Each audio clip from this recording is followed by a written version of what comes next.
Feeling nice. The Ugandan president broke his silence over the existence of his forces in Migingo and other Lake Victoria Islands, Museveni claiming the soldiers were there to protect the fish population from depletion after police failed to do their job.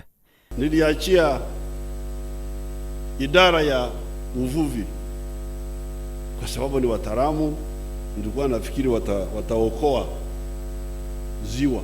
Wapi? Samaki imekwisha kwenye ziwa.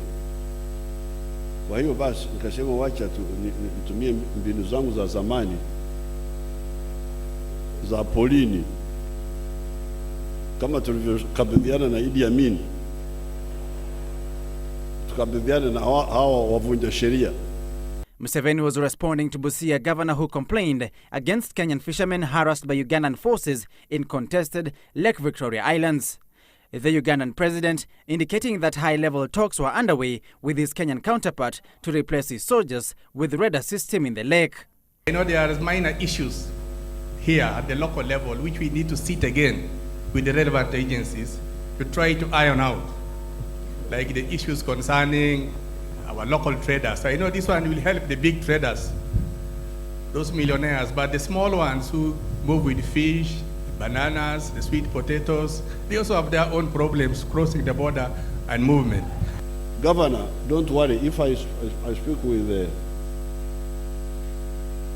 His Excellency Uhuru, we are working to put monitoring stations, radar stations, on the surface radar, to see all these boats on this lake automatically, so that we don't have to depend on these soldiers who are chasing waizi wa samaki.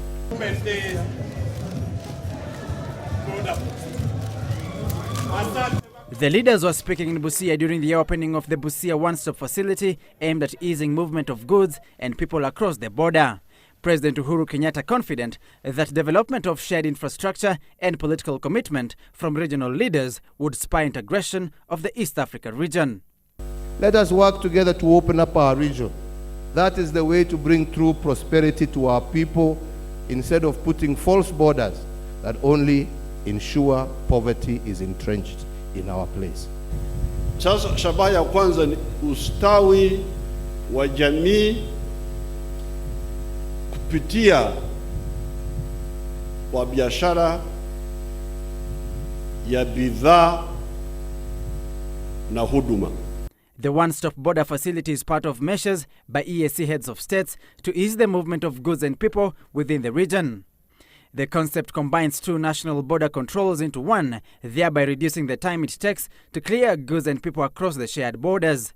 The move is also expected to reduce costs and time it takes to transport goods from one point in the region to another.